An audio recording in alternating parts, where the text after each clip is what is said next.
Boa tarde a todas e todos de novo, boa tarde em especial, professora Cibele Rizek, um prazer enorme tê-la aqui com a gente. A professora Cibele Rizek, ela é professora titular no Instituto de Arquitetura e Urbanismo da USP, ela é socióloga de formação, graduação, mestrado e doutorado. Ela foi, então, uma pupila e também colega do Francisco de Oliveira, que, como a gente já viu aqui, é uma referência fundamental para entender a formação do Brasil urbano. Então, sem muito mais delongas, eu queria passar a palavra para ela. Gente, olha, como é muita coisa, eu resolvi fazer um PowerPoint com algumas citações de dos textos do Chico e dos meus próprios sobre ele, só para a gente organizar melhor essa exposição e não se alongar demais, tá? Então, assim, além dos textos, claro, tem um monte de contextos que explicam cada um desses grandes apontamentos. Para organizar o texto no qual estou me baseando, que chama Pensar a Cidade a Pensar o País, que eu escrevi no ano que ele morreu, né, 2 anos atrás, para organizar isso, eu peguei basicamente três textos do Chico, fiz um recorte desses textos, pontuando assim um pouco o que eu acho mais importante de ser dito. O primeiro é a Crítica à Razão Dualista, de 72, que eu preciso contar um pouco para vocês por que esse texto tem a cara e a forma que tem, acho que explica muita coisa. O segundo é o Estado Urbano, de 82, e o terceiro é o Estado de Exceção ou Estado de Exceção, de 2003. É claro que existem muitas outras coisas, inclusive os textos que eu mesma escrevi com ele sobre orçamento participativo, que a gente estudou junto, foi muito, muito interessante. Levar o Chico para campo nas sessões de orçamento participativo foi muito engraçado e interessante também. Mas eu não estou tomando isso por base, estou tomando por base esses três momentos para contar um pouco para vocês como é que cada um deles gerou um tipo de formulação. Então, do ponto de vista do que a gente pode chamar de questão urbana, né, a gente pode identificar uma primeira discussão que está lá nos anos 70, que é a crítica à razão dualista, né? Basicamente em torno do caráter da revolução burguesa no Brasil. Por quê? Na verdade, isso tinha a ver com uma coisa chamada omesão do SEBRAP. Então, vocês sabem que alguns dos professores mais importantes do curso de Sociologia, Ciências Sociais, Ciência Política da USP foram cassados em 69, no ano que eu entrei. Na faculdade foi muito bom. Eu entrei, todos os meus professores foram cassados. Então, assim, o que aconteceu? Esses caras vão para o SEBRAP, o Chico não era parte disso, de jeito nenhum, o Chico era era de Recife, era um outsider na Academia Paulista, na USP, sobretudo, e os meus professores cassados, aqueles que deveriam ter sido meus professores, fundam o SEBRAP. E o Chico é convidado para o SEBRAP. O que acontece lá por volta de 71, 71, 1964, teria sido o marco de uma revolução burguesa no Brasil. E isso gerou um enorme escândalo, uma enorme discussão entre eles, sobretudo entre o Fernando Henrique, o Chico de Oliveira, o Paulo Singer e o Vefor. E dessa discussão nasceu um número da Estudo SEBRAP, naquela época, amarelinho, de 72, com esses textos. Né? Então, na verdade, o Chico está discutindo a Revolução Burguesa no Brasil com o Fernando Henrique, e está se contrapondo à tese do Fernando Henrique de que o golpe militar de 64 poderia ser visto como uma revolução burguesa no Brasil. Tá? Nesse contexto que ele escreve esse texto, que as cidades, né, que são o lugar da modernização, o lugar da política, o lugar da visibilidade, o lugar do público, né, davam, então, forma a uma modernidade tensa e difícil, e é um arcaico que se reproduzia como exigência mesma do moderno, onde? Na periferia do capitalismo. Então, toda a discussão está centrada na Revolução Burguesa e na possibilidade das revoluções burguesas na periferia do capitalismo. Por isso, o diálogo fundamental é um diálogo com as teorias da dependência, não só formuladas pelo Fernando Henrique, como formuladas pela Comissão Econômica para a América Latina, na qual Fernando Henrique e Enzo Faleto eram figuras absolutamente importantes. Tá? Então, a chave dessa leitura foi a compreensão dos processos de acumulação do capital. Olha, o Chico vai mudar.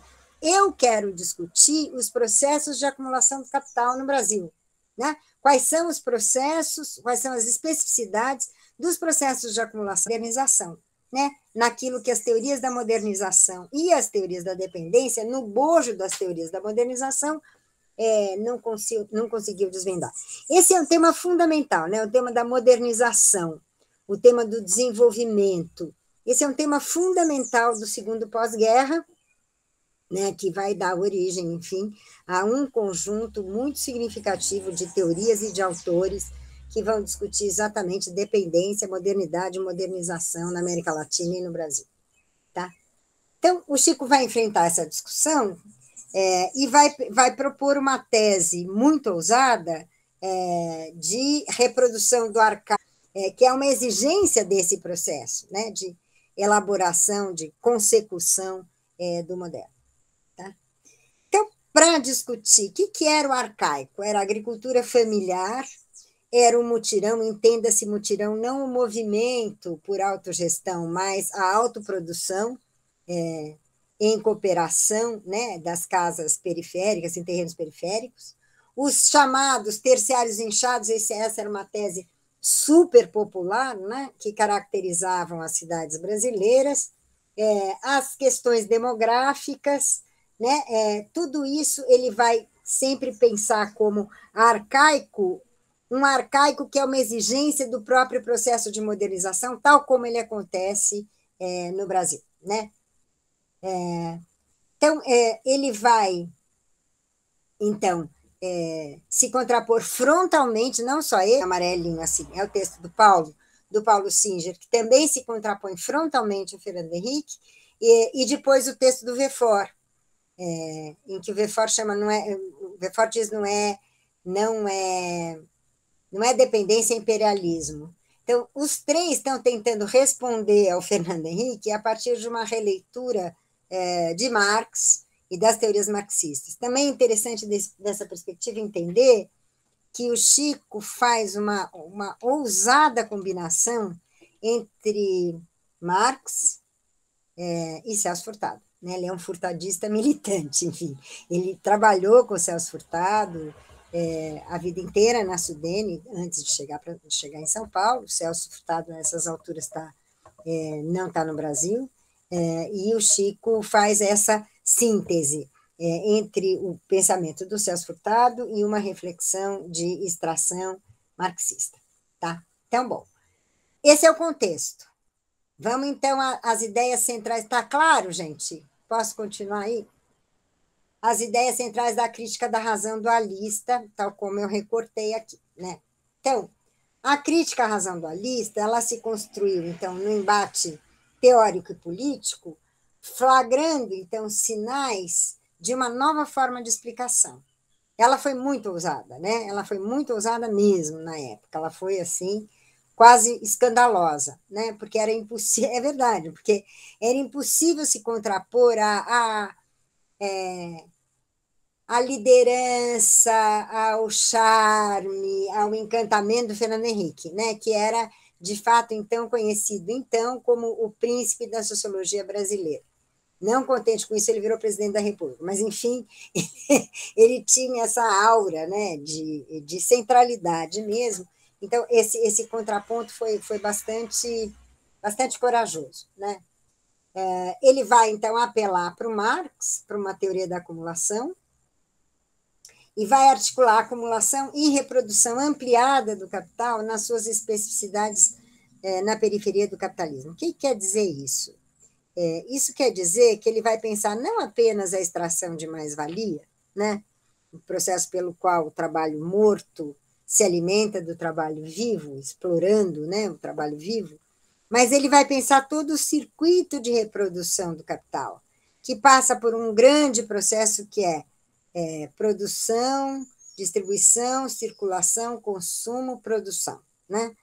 E isso é um circuito ampliado, chama reprodução ampliada do capital, e é um conjunto de relações dialéticas, por exemplo, o consumo é produção, a produção é consumo, né? Enfim, então, você tem esses graus de interdependência, determinação e negação entre essas várias dimensões da reprodução ampliada do capital. Está usando essa noção, reprodução ampliada do capital, e está pensando isso, como é que isso acontece na periferia do sistema capitalista, no Sul. Hoje a gente chama isso de Sul global, né? Também precisamos pensar quem nos deu esse nome, porque não fomos nós. Enfim, mas na época era a América Latina, né? E era uma América Latina pensada a partir do norte. Então, pensando nessas especificidades, o Chico vai apontar uma fusão permanentemente reposta, isso é fundamental no texto, entre a acumulação primitiva e a acumulação capitalista, né? Para um desenvolvimento desigual e combinado, cujo horizonte punha em xeque um universo de soluções explicativas. Então, vamos lá nessa coisa intrincadíssima. Contra quem o Chico está falando? Contra as teses que, na época, a gente chamava de etapistas, né? Contra as etapas estanques. Então, se imaginava que a acumulação capitalista propriamente dita tinha encerrado a acumulação primitiva, né?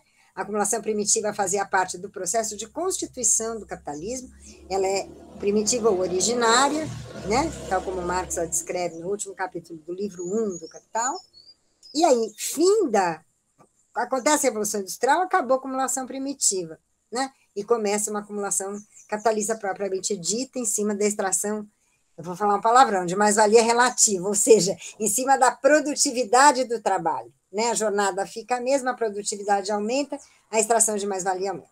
E o Chico vai dizer, não, a acumulação primitiva não acabou coisa nenhuma, ela se repõe continuamente. Essa tese ela é de extração luxemburguista, ela é Rosa Luxemburgo, isso aí é Rosa Luxemburgo, tá? É Rosa Luxemburgo e, de certa maneira, o desigual e combinado do Trotsky. Enfim, são duas versões contra uma concepção bastante central na época, que era a concepção dos partidos comunistas, né? E o Chico está se contrapondo a isso, ele está dizendo, não, é desigual e combinado, a acumulação primitiva não acabou jamais, ela continua acontecendo fronteira atrás de fronteira, né? Essa tese ela é muito interessante também, porque ela foi fortemente retomada por uma figura maior do pensamento marxista contemporâneo, que se chama David Harvey. Tá? Só que o Harvey chama isso de acumulação por espoliação. Tá? Mas hoje é absolutamente inquestionável que esse processo, tão vinculado às formas primitivas de acumulação, que são formas extremamente violentas, que são formas de expropriação, eles estão de pé, eles estão vivos e operantes. Tá? Bom, enfim, então a tese é essa, principalmente, né? E aí, para isso, ele vai tentar mergulhar na questão das relações de trabalho e produção e nas formas, então, de modernização, subdesenvolvimento e dependência, né? No centro da explicação, então, está a constituição histórica das relações de classe e expropriação. Não se esqueça que ele está discutindo a Revolução Burguesa, tá? Ele está discutindo o processo de formação da estrutura de classes no Brasil, tá? As formas de dominação política, vocês vão ver que sem Estado é impossível, o Estado é absolutamente fundamental para o processo de formação de classe, inclusive tanto da classe trabalhadora quanto da burguesia. A burguesia depende em gênero, número e grau, a burguesia brasileira dependeu em gênero, número e grau do Estado, né, para pôr em marcha os processos de acumulação, tá? Enfim, então, é isso, quer dizer, na junção das dinâmicas entre economia e política, sempre interpelando a economia pela política e a política pela economia, né? Então, ele tem um caráter original, ousado, né? E até hoje ele provoca um conjunto de polêmicas. Tem uma questão central da legislação trabalhista. Por que ele vai lá na legislação trabalhista? Porque a hipótese que o Chico levanta nesse texto, na crítica, é de que o momento de inflexão, vamos dizer, que a gente poderia aproximar da Revolução Burguesa é 30 e não 64. 64 é contra a Revolução. Tá certo? Então, ele está se contrapondo e, por isso, ele está pensando o que significou 30. E uma das coisas fundamentais que 30 significou, ou seja, que os vários momentos da era Vargas, né, significaram, um desses momentos é a fundação de uma legislação trabalhista. Tá? E aí, então, você tem uma legislação trabalhista que interpreta o salário mínimo como salário de subsistência, né? E o decisivo, diz o Chico, é que as leis trabalhistas fazem parte de um conjunto de medidas destinadas a instaurar um novo modo de acumulação. E aí ele diz, está vendo? Isto é parte constitutiva de uma revolução burguesa. Tá? E aí ele vai dizer, para tanto, a população em geral, especialmente a população que afluía às cidades, precisava ser transformada em exército de reserva, ou seja, você precisa construir tanto o trabalhador quanto o exército de reserva, né? Aquilo que ele ainda chama de exército de reserva. E ele vai dizer, então, a regulamentação das leis do trabalho operou a reconversão a um denominador comum de todas as categorias, com o que, antes de prejudicar a acumulação, beneficiou-a. Né? Por quê? Porque você tinha uma hipótese de que a legislação trabalhista teria obstaculizado a acumulação. E ele está dizendo não. Por que essa tese tinha plausibilidade? Porque os industriais brasileiros foram contra o salário mínimo. Tá? E nem isso era admissível. Tá? E isso, inclusive, vai dar uma cara para as relações de classe no Brasil, que é o que depois o Chico vai reconhecer como um certo caráter antipúblico dessa burguesia brasileira, tá? Ou dessas elites dominantes no Brasil. Tá? Então, na verdade, o que ele vai dizer é que a legislação trabalhista teria dado um impulso à acumulação, né? Marcando uma nova etapa do crescimento da economia brasileira. Bom, ele vai estender esse raciocínio às relações entre agricultura e indústria. É engraçado, gente, hoje, lendo o texto dele, o meu texto, eu fiquei pensando no que nós estamos vivendo, né? Que nós estamos vivendo uma hegemonia absoluta do agronegócio e um processo acelerado de desindustrialização. Ou seja, você tem quase que uma inversão desses termos que passa pelo Estado, que passa pelo bolsonarismo, que passa, enfim, pelo apoio maciço do agronegócio ao Bolsonaro, que eu acho inquestionável. Assim. Claro que há alguns setores do agronegócio não apoiam, mas majoritariamente, se a gente pega, inclusive, o voto do Bolsonaro, está profundamente vinculado às áreas de expansão do agronegócio. Mas, atenção, o agronegócio não é mais rural. O caráter rural do agronegócio já era. É outra coisa, né? Quer dizer, você não pode pensar num caráter rural de um conjunto de investimentos, por exemplo, em soja geneticamente modificada, né? Fiquei pensando nisso e isso me inquiriu muito fortemente, sobretudo diante das ameaças do 7 de setembro, né? Enfim, Sérgio Reis e Companhia Bela, enfim. Então, vamos lá. Então, agricultura e indústria, produção da agricultura familiar e agronegócio, MST e JBS, né? Falando nos nossos termos. Né? Ele estava pensando um pouco agricultura familiar e agronegócio, e ainda os processos que transformaram as relações entre cidade e campo no Brasil, isto é, os processos que construíram o Brasil urbano. Né? Então, você pode pensar, a partir dos anos 30, uma construção de um Brasil que é um país urbano. Né? Essa virada aconteceu e, de fato, o Brasil é um país urbano. Até 30 não, mas hoje, sem dúvida. Então, a crítica é interessante. Isso também é muito interessante, porque se você pensar um pouco essa dimensão, né, e essa dimensão de colonização ou recolonização do campo por um agronegócio que não é mais rural, você tem uma extensão da urbanidade imensa, né? De tal maneira que pensar a condição urbana é pensar a nossa condição, a condição humana nesse país, né? Salvo ilhas não urbanas, que mesmo assim, né? Enfim, acho que as nações indígenas não, mas alguns quilombos, sim, alguns quilombos também compartilham uma situação já quase urbana, ou já próxima de um processo de urbanização. Né?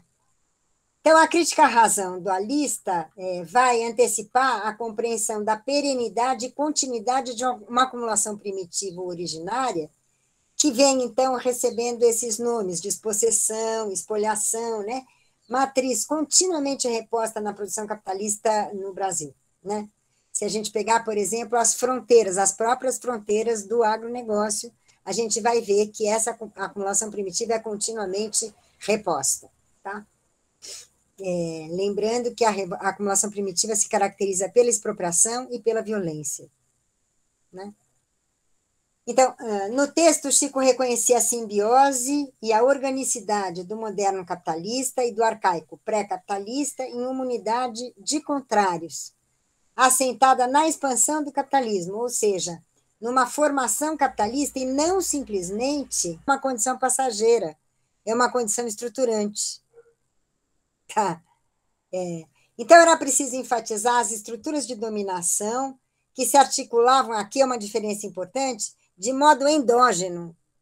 Ou seja, você tem uma dominação que não é apenas a dominação, nos termos dos anos 70, imperialista, mas é uma dominação que articula o capital externo, o capital internacional e as formas de dominação internas.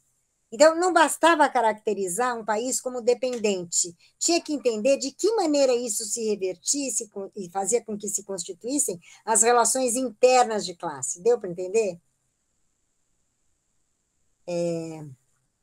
Então, nesse feixe de processos, a crítica chamava atenção para a centralidade, então, da legislação no processo de acumulação a partir dos anos 30. Essa centralidade acaba apontando a limitação estrutural do que se podia reconhecer como mercado livre de trabalho no Brasil. Né? Então, ele vai dizer, olha, a constituição das relações de trabalho no Brasil é muito diferente da constituição das relações de trabalho na Inglaterra, na França e mesmo nos Estados Unidos. Né? Ela tem uma especificidade. E ela tem. Até hoje ela tem. Tá?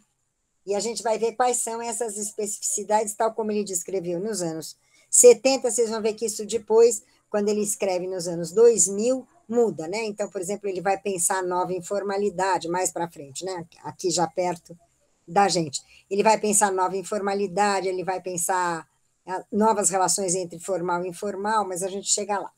O segundo aspecto, então, da crítica se refere à intervenção do Estado na esfera econômica, né?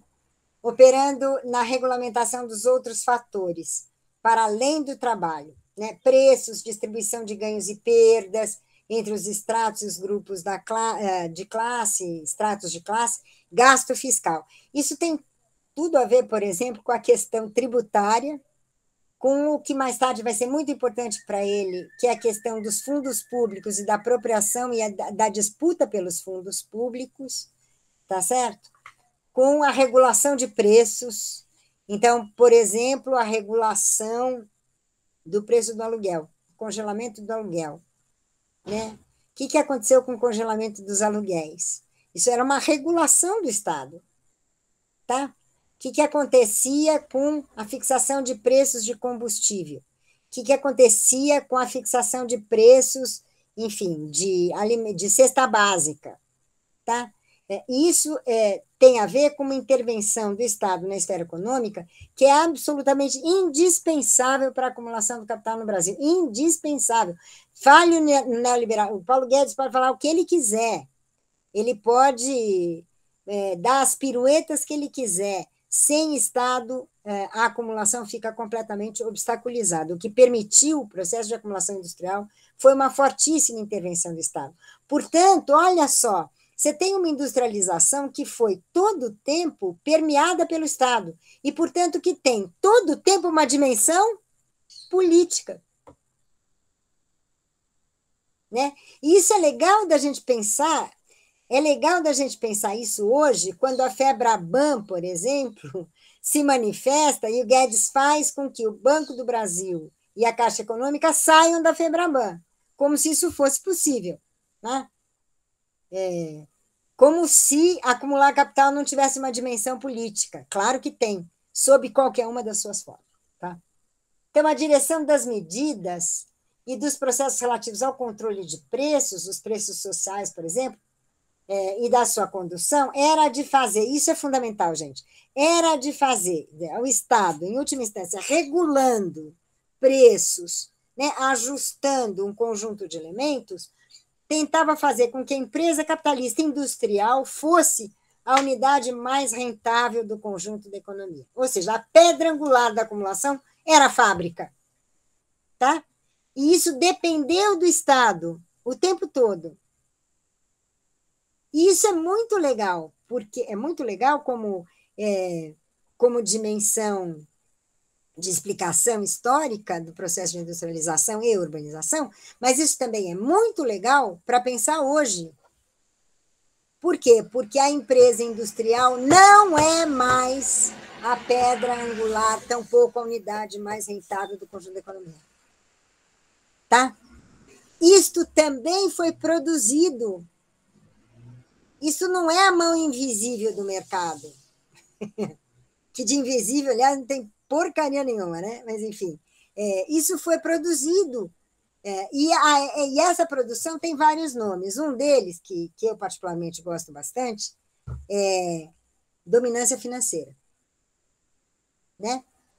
Então, o agronegócio é hegemônico, mas é por causa da soja ou da carne? Não, é por causa de uma coisa chamada commodities, é porque soja, carne e aço são commodities, negociadas numa bolsa de futuro. Se a gente pegar alguns agentes da produção do espaço urbano, a gente vai ver que esses agentes também foram financiarizados e têm partes dos seus lucros negociados em bolsa, e que isso supõe, por exemplo, banco de terras, banco de unidades vazias, banco de terras, né? Então, isso é fundamental, isso não nasceu do nada, assim, não nasceu de uma espécie misteriosa de vírus que veio da Bolsa de Nova York. Não, isso é produção, gente, isso é produzido, tá? Então, o terceiro aspecto, acho que isso é bem importante, o terceiro aspecto que ganhava relevo, né, se referia ao papel da agricultura. Eu fiz uma longa entrevista uma vez com o Chico, e eu falava para ele, de onde você tirou isso? Como é que você descobriu isso? Porque me interessava saber de onde é que ele, quais eram os elementos que tinham. Isso nasceu de um texto de um cara chamado Francisco Sá, que ele era próximo do SEBRAP, daquele momento do SEBRAP, que depois desapareceu, e isso nasceu, vocês pasmem, porque o Chico de Oliveira trabalhou no Banco do Brasil. Ele foi bancário. E aí ele dizia que, como bancário, ele achava uma coisa muito estranha, por exemplo, o estado de Minas Gerais, que tinha os maiores bancos brasileiros com uma agricultura de subsistência muito, muito, muito vinculada a um padrão de agricultura familiar, que não era uma agricultura praticada nos moldes da empresa capitalista. E essa combinação o instigava, né? Sobretudo num momento ainda bastante rural da acumulação brasileira. Né? E aí ele vai dizer um pouco que essa questão é fundamental, por quê? Porque o preço da alimentação era fundamental na combinação de elementos que ia constituir o preço da força de trabalho. Né? Então, quanto mais baixo fosse o preço da comida, enfim, do produto agrícola, mais baixo poderia ser o salário, que é uma coisa que vai se repetir com moradia, né? E que vai se combinar com a lei do inquilinato, com a expansão por agregação de periferias. Tá? Então, a agricultura não poderia se constituir em um obstáculo à constituição e à centralidade da acumulação urbano-industrial. Esse era, então, o ponto nevrálgico de todo o processo das relações entre uma agricultura arcaica, tá? Ou seja, não sem ser alvo de um grande investimento capitalista até então, com um processo urbano-industrial moderno.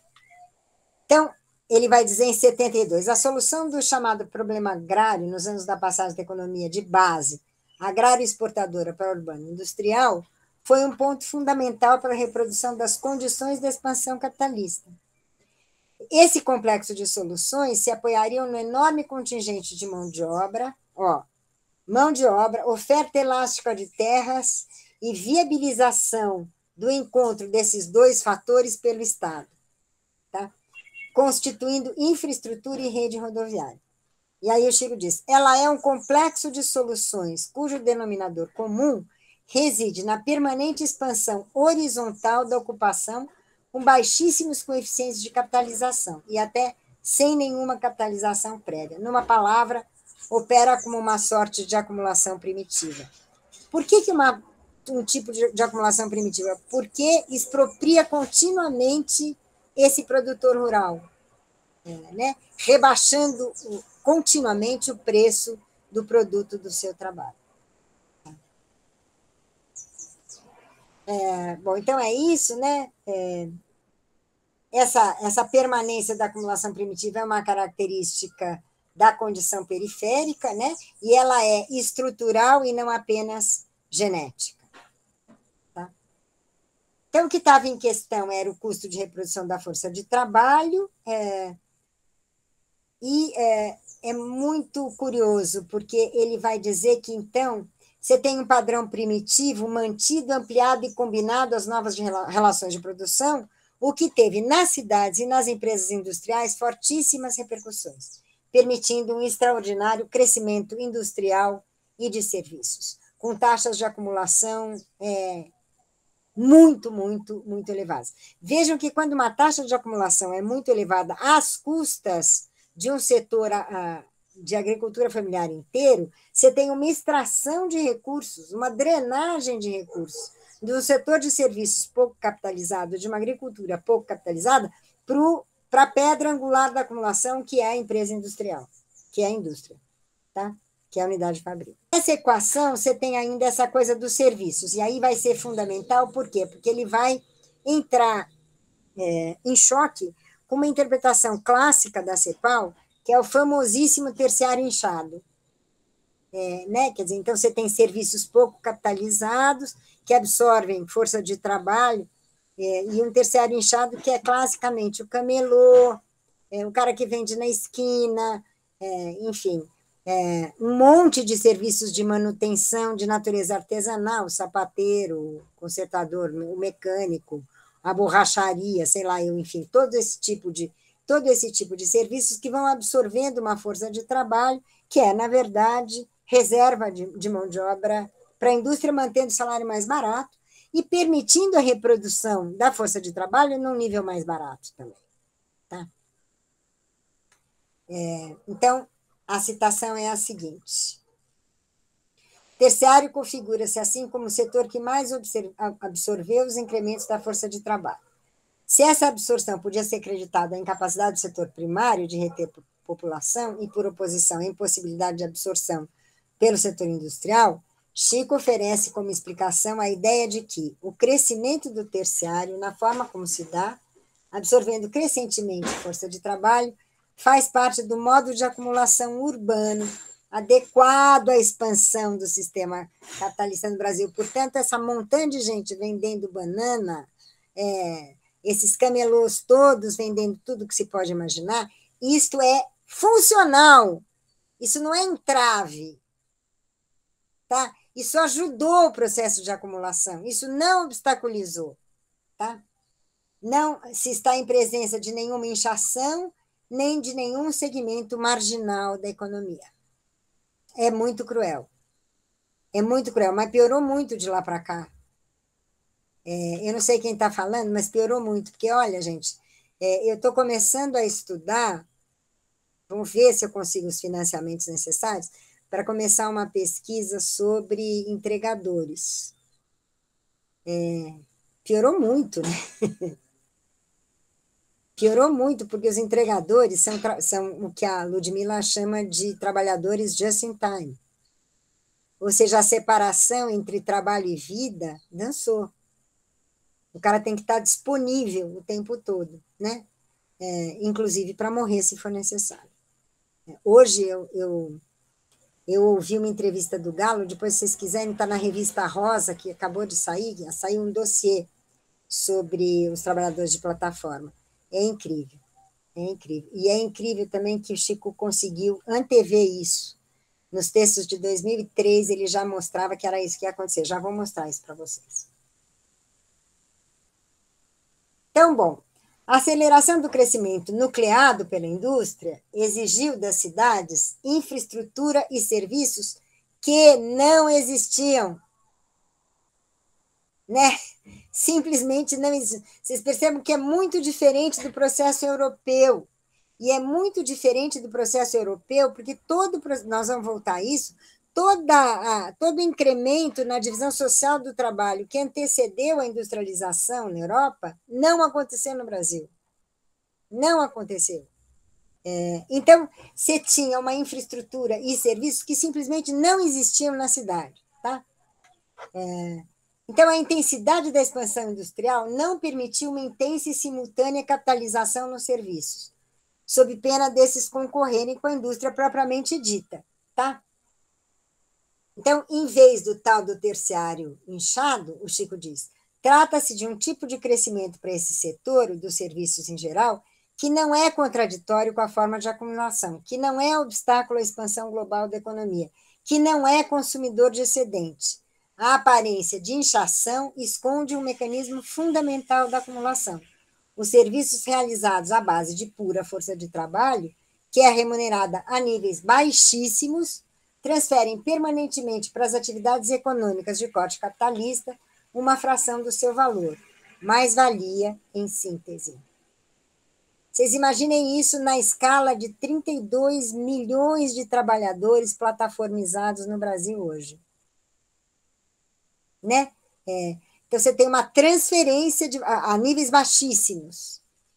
E é curioso a gente pensar essa coisa. Por exemplo, é curioso pensar a persistência desse processo. Por exemplo, se a gente pegar o crescimento do trabalho formal durante os governos do PT, houve, né? Houve um crescimento importante, assim como houve um crescimento do salário mínimo. Aonde ele aconteceu? No setor de serviços, né? Com uma remuneração que ia de 1 a 2 salários mínimos. Então, de novo, foi o setor de serviços que absorveu e que deu chance desse crescimento do trabalho formal acontecer durante o período dos governos do PT. Parece que é uma outra era, né? É uma outra era, porque depois da reforma trabalhista de 2017, a questão formal e informal ficou muito mais complicada, por um lado, e, por outro lado, falar em crescimento de emprego sob Guedes e Bolsonaro imagina. Né? Nunca tivemos são quase 15 milhões, né, de desempregados contabilizados, fora os não contados. Então, chegamos lá numa extensão do desemprego. Então, vamos lá. Então, essa inchação é isso, né? Ela esconde esse mecanismo fundamental da acumulação. Aí o Chico diz assim, o processo de crescimento das cidades brasileiras, para falar apenas do nosso universo, não pode ser entendido senão dentro de um marco teórico onde as necessidades da acumulação impõem um crescimento dos serviços horizontalizado, né? Cuja forma aparente é o caos das cidades. Está faltando essa aqui. Bom, enfim. É o caos das cidades. Isso aqui, vejam, isso é 72. O que isso lembra? Vocês são muito jovens, quase todos, para lembrar. Isso lembra São Paulo, 1975, crescimento e pobreza. Tá? Feito pelo mesmo SEBRAP, alguns anos depois desse texto. Então, é uma aparência de caos, Mas, na verdade, esse caos esconde uma ordem. E essa ordem é a ordem da acumulação. Tá?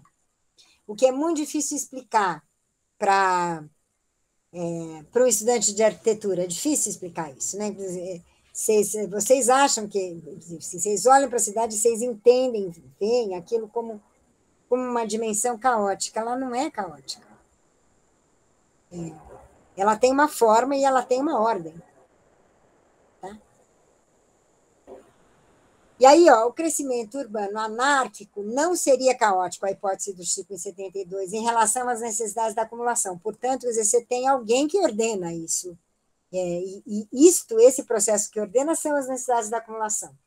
Chico foi mostrando que, mesmo numa certa fração da acumulação urbana, durante o longo período de liquidação da economia pré-anos 30, essa acumulação revela formas do que se poderia chamar audazmente de acumulação primitiva. Ou seja, os processos de acumulação primitiva, para ele, não estão no campo só, também estão na cidade. Também significam a extração de mais-valia do setor de serviços horizontalizado e mal pago, né?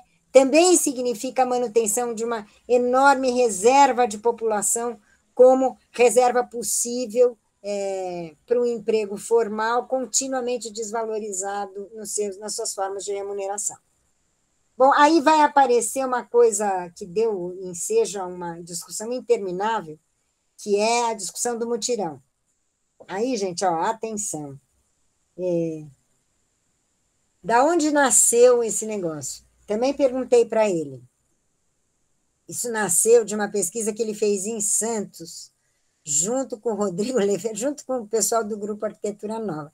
Ele estava dando aula em Santos, na Faculdade de Arquitetura de Santos, e o Rodrigo Lefebvre resolveu fazer uma pesquisa nas favelas, e botou lá o Chico para fazer levantamento socioeconômico nas favelas de Santos. E uma das coisas que mais assustou o Chico foi o fato de que a forma de propriedade, as pessoas diziam, essa casa é minha, eu tenho casa própria. E ele achava uma coisa inacreditável, mas da onde? Como casa própria? Né?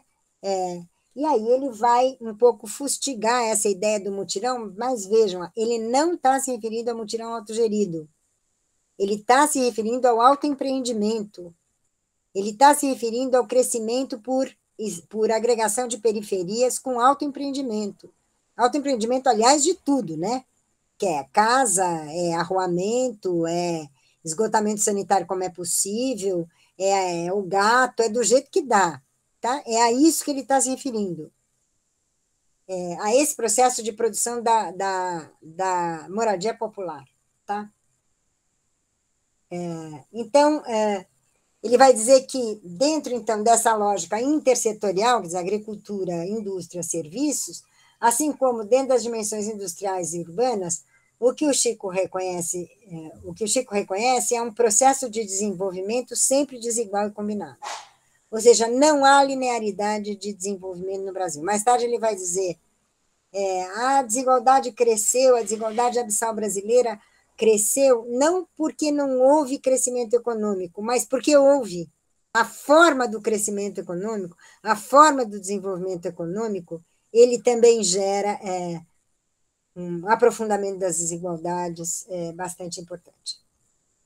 Então, bom, ele vai, então, formular essa famosa tese, né? Compatibilização da acumulação com circuitos, novas relações no arcaico que liberam força de trabalho, que suportam a acumulação industrial e urbana, assim como reprodução das relações arcaicas no novo, que vão preservar um potencial de acumulação liberado com a finalidade de produzir o próprio novo.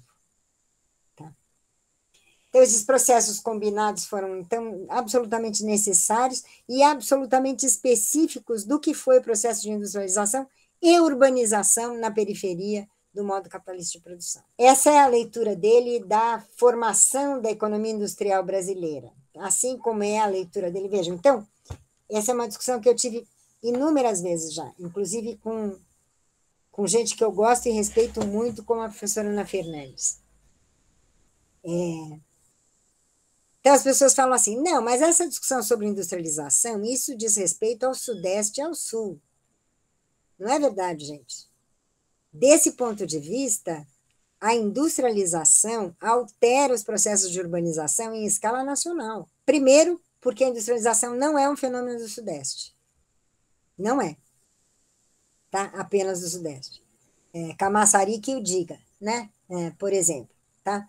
Segundo, porque embora você tenha uma concentração regional importante de indústrias do setor, por exemplo, automobilístico, a partir dos 50 anos em 5, etc., isso altera as relações entre crescimento econômico e urbanização no âmbito, em escala nacional. Dá para entender essa ideia?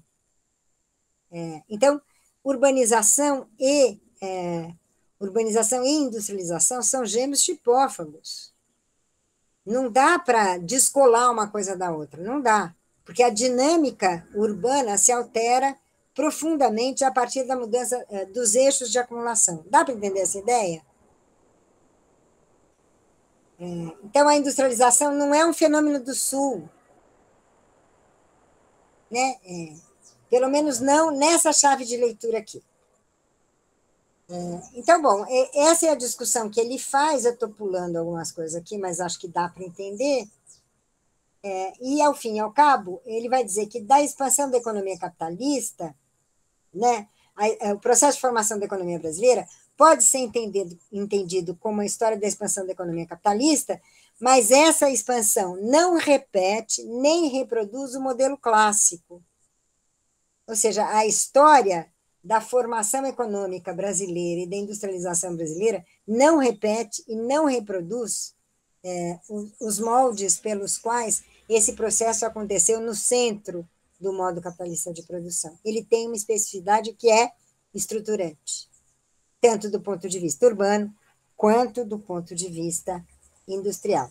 O Estado urbano no Brasil é de 10 anos depois, quer dizer, 10 anos depois, nesses 10 anos ele trabalhou com a questão regional, ele trabalhou com trabalho, com as relações de trabalho, e 10 anos depois, a revista Espaço e Debates publica esse texto aqui, o Estado Urbano no Brasil. Que também, vocês querem saber, quando eu reli hoje, nossa, eu fiquei até assustada, porque, de novo, nos permite pensar um monte de coisas que está acontecendo hoje, que estão acontecendo hoje.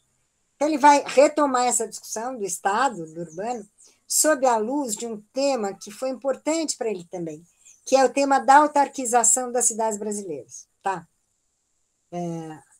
Ele entende isso como um processo correlato a um modo de dominação também autarquizado ou autocrático, marcado pelas relações entre Estado e sociedade civil no contexto brasileiro. Vejam, é 82, tá?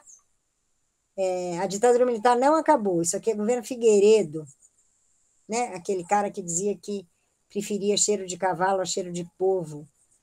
Imaginem, né? É muito impressionante.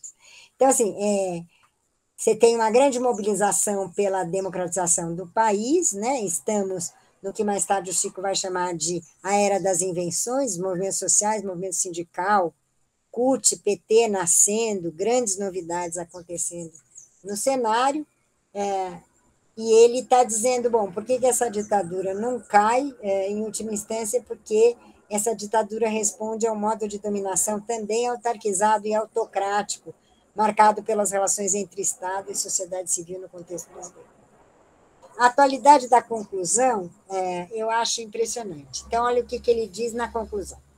A investigação do urbano e das relações entre Estado e urbano requer uma pesquisa essencial sobre essas relações entre Estado e sociedade civil, e sobre as contradições de interesses que formam agora dois blocos, que, além dos antagonismos do ponto de vista da produção social da riqueza, apresentam um antagonismo do ponto de vista de como direcionar e utilizar o aparelho de Estado.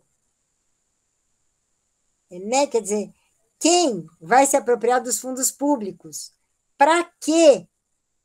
Né? Como você vai direcionar e utilizar o aparelho de Estado? Se a gente pensar nessa questão hoje, é desesperador. É tão mais desesperador quanto menos acirrado é o conflito em torno de direcionar e utilizar o aparelho de Estado. Né? Se a gente pegar, por exemplo, a situação das universidades federais brasileiras hoje. se a gente pegar a situação de tudo, né? De tudo que não seja agronegócio, arma e Bíblia. É muito impressionante de ver. E é muito impressionante, sobretudo, porque tem uma pergunta que é assim, como é que isso é possível? Ele tematizou isso sempre a partir da divisão social do trabalho. Então, mesmo a hipótese da autarquização das cidades, ela tem a ver com uma hipótese sobre a divisão social do trabalho. Elas seriam questionadas do ângulo das relações de produção e da sua regulação, né? Temas que já tinham aparecido lá na crítica. Essa mesma relação com o Estado ganhava visibilidade no espaço das cidades. Esse é um tema também muito importante na obra do Chico, né? A dimensão do espaço urbano que torna processos sociais visíveis, que dá legibilidade, inteligibilidade para esses processos sociais, né? Então, no percurso desse texto, alguns pressupostos históricos foram recuperados a partir da economia colonial. É muito interessante, porque ele vai atrás de um texto que é um texto clássico, do Richard Morse, para pensar a questão colonial. Né? Portanto, quer dizer, quando você pega a economia colonial, você volta para as dimensões rurais que permitiram a inserção do Brasil na divisão internacional do trabalho. Então, o Chico vai dizer, as cidades e a sua localização litorânea, de quem que é esse tema? Esse tema é Sérgio Buarque de Holanda. Né? O litoral, a localização litorânea. Lembra? Os portugueses, ladrilhadores, semeadores, etc. Então, você tem toda uma faixa litorânea urbanizada e um sertão. Essa ideia é fortíssima, né? Porque ela organiza parte considerável da literatura e do imaginário brasileiro. O sertão vai virar mar e o mar vai virar sertão. Né? Enfim, dizer, você tem litoral e sertão. É interessantíssimo. Por exemplo, você pega os textos do século XIX, São Carlos, que é no meio do estado de São Paulo, no meio. Araraquara era considerada a boca do sertão. Né? Então, a boca do sertão ela está mudando, mas, enfim, de novo o que você tem é uma organização do imaginário em torno de um sertão, né? Lindamente explorado por um sujeito chamado Guimarães Rosa, que escreveu aquele livro lindo chamado Grande Sertão Veredas. Né? Enfim. Então, na verdade, as cidades têm essa localização litorânea, né? Tantas vezes apontada, tá? Elas estariam ancoradas nas determinações e mediações e na forma específica do capital que controlava desde cima essa economia agroexportadora, desde cima metropolitanamente, né? A metrópole controlava.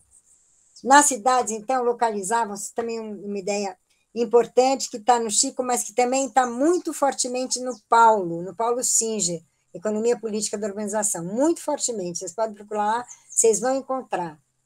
Então, assim, nas cidades localizavam-se os aparelhos do Estado português e, posteriormente, brasileiro, o que as conformava como suas sedes privilegiadas. Essas cidades, cujo caráter burocrático não podia ser negado, olha a especificidade, não eram cidades artesanais, tá? Não tinha corporação artesanal, inclusive porque o artesanato estava proibido. O que tinha era o aparelho de Estado construindo um tecido urbano. Tá? O aparelho de Estado português constrói a primeira capital, Salvador. Tá certo? O aparelho de Estado constrói cidades. E essas cidades têm um caráter autárquico e burocrático. Tá? As cidades coloniais. Então, o caráter burocrático não poderia ser negado, foram também a sede do capital comercial, o que responde, na maioria dos casos, pelo caráter que a urbanização toma, por exemplo, no Brasil, colônia e depois, já com o país independente, na expansão da agricultura de exportação até o final dos anos 20. Então, tem uma marca de nascença aí, né? Então, vejam como é importante depois mostrar como é que o processo de urbanização vai mudar pelo processo de industrialização, né? Como é que a equação trabalho, capital, cidade se altera com o processo de industrialização, tá? Tudo bem? Deu para entender por enquanto? Então, se a industrialização redefine o papel e o caráter das cidades, por outro lado, esse caráter urbano, enraizado na colônia, não teria sido compreendido até o fim, dando margem no Brasil e em toda a América Latina à teorização sobre a inchação. Ele volta para a questão da inchação. Tá? A famosa urbanização sem industrialização, marginalidade social e aspectos correlatos. Ele está recusando essas teses. Tá? Esses temas enfatizam o caráter da produção agrária brasileira, do qual não poderia nascer uma rede urbana importante, ainda que dele se originassem as grandes cidades brasileiras. Uma rede urbana pobre e, ao mesmo tempo, polarizada, produzida e reproduzida a partir desses padrões, marcaria o caráter do fenômeno urbano no Brasil, pelo menos até a década de 20. Lado a lado com esses resultados históricos, as cidades foram apontadas como sede dos movimentos políticos batizados pela história brasileira como revoluções. Está fustigando de novo Fernando Henrique. Né? As cidades, enquanto sede do capital comercial, começam a criar uma série de contradições entre esses capitais, fundados no controle da produção agrícola e na intermediação com a circulação nacional de mercadorias. Bom, ele está se referindo à produção cafeeira, né, a toda a produção colonial e pós-colonial brasileira, mas de extração agrária. Desses elementos, então, decorre um caráter autárquico das produções para exportação, que encolhia e embotava a divisão social do trabalho. Né? É uma divisão social do trabalho embotada, em que o eixo da acumulação era, por exemplo, a exportação de café. Tá? Então, você tem a bolsa de café, você até tem um consumo de elite bastante sofisticado, mas você não tem divisão social do trabalho que ancore tudo isso. Né? Você não tem o desenvolvimento histórico dessa divisão social do trabalho. Na raiz dessa forma embotada de divisão social do trabalho estavam aqui a chave, a escravidão e suas relações com o conjunto da economia. Tá? Que truncavam o processo de formação de um mercado de trabalho, tornando-se a chave para a compreensão da pobreza e da polarização da rede urbana. Por que não tem divisão social do trabalho, tal qual, num processo de fortalecimento dessa divisão social do trabalho, tal qual aconteceu com o artesanato europeu? Porque este era um país regido pela escravidão. Tá? E a escravidão deixa a sua marca. E que marca, né? Assim, o urbano, os processos e relações de trabalho estariam inextricavelmente articulados. Então, a pobreza da rede urbana, na leitura do Chico, tem a ver com o passado escravocrata. Tá? Tem a ver com a matriz escravocrata. Ele vai voltar para o inchaço e para a marginalidade, mas ele vai, sobretudo, pensar muito fortemente esse caráter autárquico. Com quem que ele está dialogando? Ele está, olha aqui, uma palavra fundamental, patrimonial. Eu vou ler esse parágrafo, só para a gente poder elucidar um pouco dessas relações aqui. Desses pressupostos analíticos, decorre a crítica ácida às teorias que indicavam urbanização sem industrialização, de que decorreriam o inchaço e a marginalidade social, configurada como componente dos exércitos industriais de reserva, que Francisco de Oliveira dissociava da exclusão do mercado de trabalho, ou da exclusão da economia urbana, porque para ele não tinha exclusão, era parte constitutiva do padrão de acumulação. Tá? Ora, se é parte do padrão de acumulação, não é excluído. Retomando a crítica, apontava que esses elementos indicam a forma peculiar pela qual a industrialização brasileira trouxe para dentro de si, de uma só vez, todo esse exército industrial de reserva, vindo dos campos para dentro das cidades. Essa autarquização se estendia ainda para as unidades industriais, constituídas sob a forma patrimonial. Essa forma patrimonial aqui, né, supõe coronelismo, supõe uso do aparelho do Estado, supõe subsídio, supõe financiamento público de infraestrutura apropriado pelo padrão industrial de acumulação, etc, etc, etc. Né? Então, você tem uma forma política caracterizada pelo patrimonialismo, isso está na raiz de uma longa tradição do pensamento social brasileiro, Sérgio Buarque de Holanda, Raimundo Fauro, mas também Florestan Fernandes, com uma revolução burguesa que teria levado a um modo autocrático burguês de governo. Todos esses caras, claro, estão pensando o contexto, ou o contexto que conduziu à ditadura, ou o contexto da própria ditadura militar. A Revolução Burguesa no Brasil, do Florestan, foi escrita durante a ditadura militar. Tá? Esse diálogo é um diálogo fundamental, gente. Ele está em disputa, né? Ele está em disputa, sobretudo a partir de algumas leituras. Por exemplo, o Gessé de Souza discorda disso tudo e diz que isso tudo tem a ver com a USP. Não é verdade, mas, enfim, pelo menos a meu juízo, não é verdade de jeito nenhum. E tampouco se pode imaginar que o Sérgio Buarque de Holanda, o Raimundo Fauro e a recepção weberiana no Brasil constitua um conjunto de coisas que a gente possa menosprezar. Não pode, né? Até porque a forma patrimonial é absolutamente essencial para a gente entender o agronegócio brasileiro. Se vocês quiserem, os bancos. Da onde vem a família Bracher? A família Bracher descende e depende de uma origem que são os Arruda Botelho, que são grandes cafeicultores do centro do estado de São Paulo. Então, se você perseguir as histórias familiares que vão dar nas grandes fortunas brasileiras, sim, é patrimonial, essa forma é patrimonial.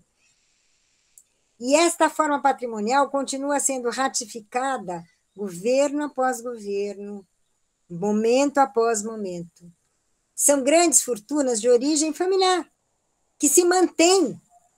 Eu acho isso impressionante, eu acho isso inacreditável, assim, eu acho inacreditável, né? É claro que isso não é uma característica peculiar do Brasil, mas isso no Brasil tem um caráter absolutamente indispensável para entender a formação das classes dominantes e a formação da desigualdade brasileira. Mas, enfim, então ele tá dialogando com Florestan, ele está dialogando com Sérgio, ele está dialogando com Raimundo Fauro, ele está dialogando com Morse, e aí ele continua. Essa mesma forma autocrática incidiria ainda no ritmo de crescimento urbano pós-30, determinando um processo de capitalização e acumulação dessa indústria a taxas excepcionalmente altas. Essa é a base material de uma forma que moldaria tanto a famosa dependência econômica em relação ao capital internacional, quanto um padrão de acumulação, olha o que ele está usando, urbana,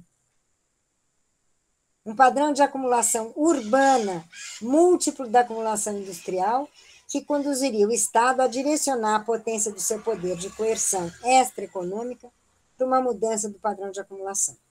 Disso resultaria a transposição de excedentes de uns grupos sociais para outros, penalizando a produção agroexportadora e direcionando seus mecanismos e os seus aparelhos para potenciar a acumulação capitalista. Percebam que hoje o que está acontecendo é o contrário, né? É o contrário disso, quer dizer, você tem um desinvestimento do Estado em infraestrutura, um desinvestimento do Estado em subsídio para a indústria e um enorme investimento do Estado para o agronegócio. Né? Porque por conta das commodities e da área supostamente dinâmica da economia brasileira. São duas, o agronegócio e a construção civil e incorporação imobiliária. Tem tudo a ver com a gente. Tem tudo a ver com a gente. E aí, daí ele vai ter toda uma discussão sobre a Revolução Burguesa. Ele vai dizer a Revolução Burguesa brasileira, na contramão da afirmação das liberdades, em seu caráter autocrático, conforme a análise de Florestan, nega essas mesmas liberdades individuais, regulando as relações entre a propriedade do capital e o uso do trabalho. Tá? E aí ele chega a essa formulação aqui, vou pular um pouco, ele diz o seguinte: o urbano é essa intervenção do Estado nas relações capital-trabalho. Olha como ele define, né? Criando com isso, pela primeira vez, um mercado de trabalho, um mercado de força de trabalho, permitindo a fixação de um preço da força de trabalho potencialmente homogeneizadora, viabilizando a constituição de um cálculo burguês. Nesse processo de transferência de excedentes, o Estado articularia esse novo processo de acumulação que é industrial e simultâneo e necessariamente urbano. Tá? Ele passa um pouco pelos anos 50, e aqui tem uma frase que eu acho que é importante reter, porque é uma frase, essa frase não é dele, aliás, sou eu que estou escrevendo aqui, e eu ponho uma nota de rodapé que não está aqui, que é socialização das perdas e privatização dos lucros. Esse é um mote da história brasileira, né? Essa frase é do Celso Furtado, né? E se a gente pensar um pouco, essa frase tem a ver com o uso do aparelho do Estado e com o uso dos fundos públicos, que ao invés de desmercantilizar a vida, né, ao invés de fornecer a base material dos direitos, são apropriados privadamente para outros fins, né? Para fins relativos à acumulação, que extraem ou que desmancham direitos, que remercantilizam a vida. Tá? Isso também é possível pensar nesse pêndulo, nesse movimento pendular nos últimos anos da história política brasileira. Se a gente pensar, por exemplo, o boom das commodities durante o governo Lula, né? O que o governo Lula fez? Bolsa Família, Minha Casa Minha Vida, com todas as minhas discordâncias, eu tenho todas, mas enfim, Minha Casa Minha Vida, e, sobretudo, um aumento de 70% no valor real do salário mínimo. Tá? O que está acontecendo agora? Tudo bem que não teve um boom das commodities, teve, que o Bolsonaro nem conseguiu aproveitar. Mas, de qualquer maneira, o excedente produzido por isto foi apropriado na contramão dos direitos, na contramão da desmercantilização. Pelo contrário, a gente está transformando políticas de educação infantil em voucher. Né? É o contrário do direito, isso daí. É o contrário do direito à educação. É a educação como mercadoria que se afirma. Dá para entender essa ideia? Sem falar na saúde, né? Então é isso, quer dizer, ele está explorando a tese de uma debilidade da burguesia brasileira que conformaria um momento de industrialização que teria se constituído em espaço privilegiado da expansão das empresas internacionais. Então ele mostra como a própria industrialização brasileira internacionalizou o parque produtivo, visivelmente a indústria automobilística, que o diga, né? Enfim, nesse momento o Estado teria se conformado como sujeito no processo de centralização dos capitais. Eu não vou explicar porquê, mas, enfim, imagina a Ford, a Volkswagen e a Fiat chegando no Brasil, isso significa centralização de capital, com certeza. Aí ele vai dizer, o crescimento dos trabalhadores improdutivos, isso eu acho impressionante, identificados com as classes médias, uma fração operária relativamente pequena e um enorme contingente de trabalhadores na reserva teriam consequências significativas para a chamada questão urbana. Oliveira identificava em 82, então, dois elementos, as dimensões urbanas dessas classes médias. Ele vai, então, começar a pensar a questão urbana a partir da emergência dessas classes médias, né? Por um lado, e sua constituição em uma das bases do autoritarismo brasileiro, por outro. Desgraça pelada. Mas é evidente que a gente não consegue entender a emergência de uma figura como Bolsonaro sem um amplo apoio de camadas médias. E sem o apoio, sobretudo, das associações, das grandes associações de industriais brasileiros, como a Fiesp. Né? Nesse contexto, então, do fim da ditadura militar, a partir do que o Chico identificava como silenciamento das classes trabalhadoras, que viram truncadas suas formas de organização econômica e política, maritaca. A última frase do texto, uma das últimas, é assim: o Estado passa, do ponto de vista dos investimentos e do gasto público, a atender, sobretudo, às demandas das classes médias que estão nas cidades, criando esse paradoxo de que uma cidade como São Paulo, cujo orçamento é o terceiro do país, seja dinamicamente incapaz de atender às demandas que vêm das classes sociais mais baixas. O urbano, de certa forma, é hoje a expressão da forma de organização da atividade econômica, de um lado, que cria uma certa estrutura de classes, e de outro, do regime político, da falta de voz das classes populares, direcionando, portanto, os gastos do Estado, todo o seu poder, para atender, sobretudo, aos reclamos advindos das demandas das classes médias.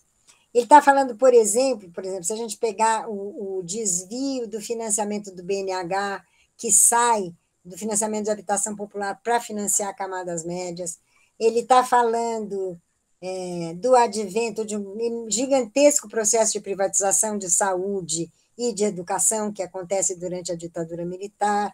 Ele está falando, enfim, de macroprocessos que estavam em curso naquele momento, mas é interessantíssimo, porque mais tarde ele vai perceber esse início dos anos 80 como um momento de mobilização e de invenções. O terceiro momento,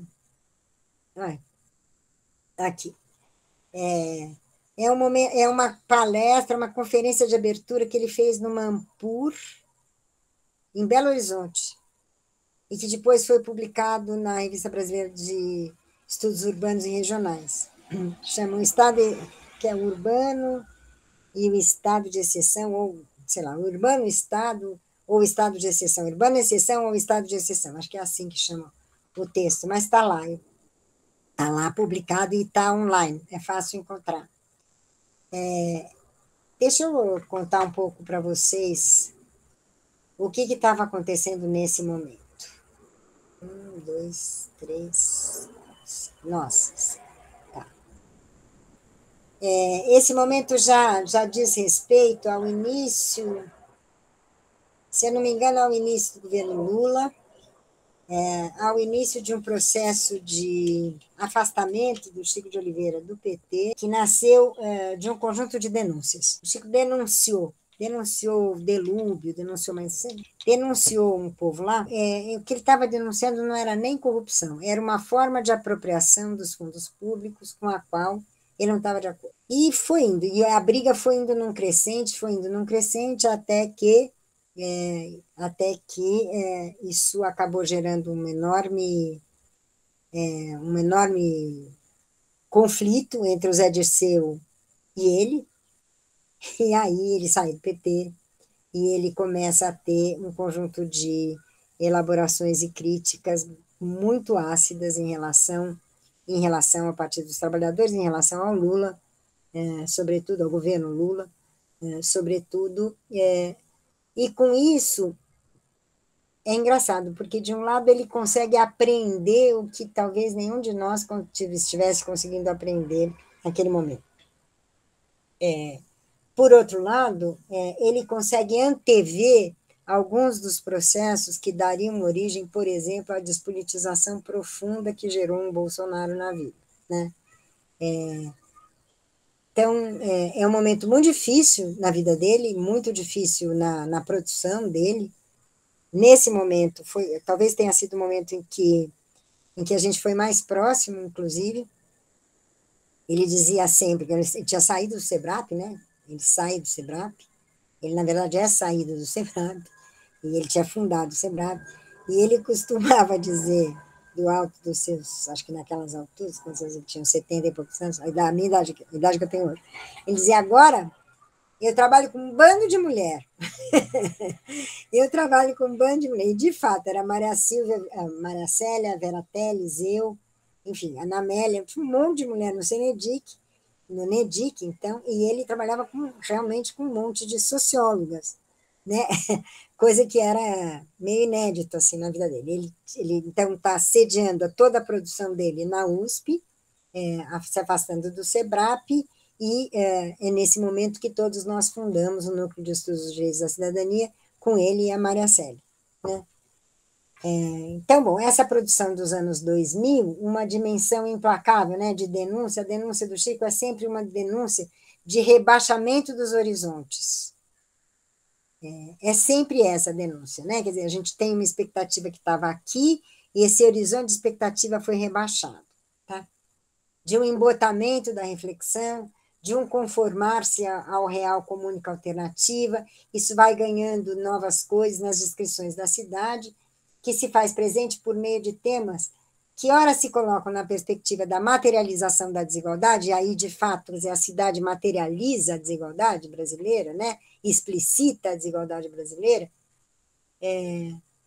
Isso tem tudo a ver com a discussão da pobreza. Ora apontam possibilidades de reinvenção da política, ora o silenciamento por modos e mecanismos distintos daqueles que caracterizavam a ditadura militar, né, das classes e das camadas populares. Sobretudo, acho que a questão do movimento sindical, a maneira como o movimento sindical se aproxima, por assim dizer, do Estado, né, durante os governos do PT, isso foi um alvo de críticas bastante importante.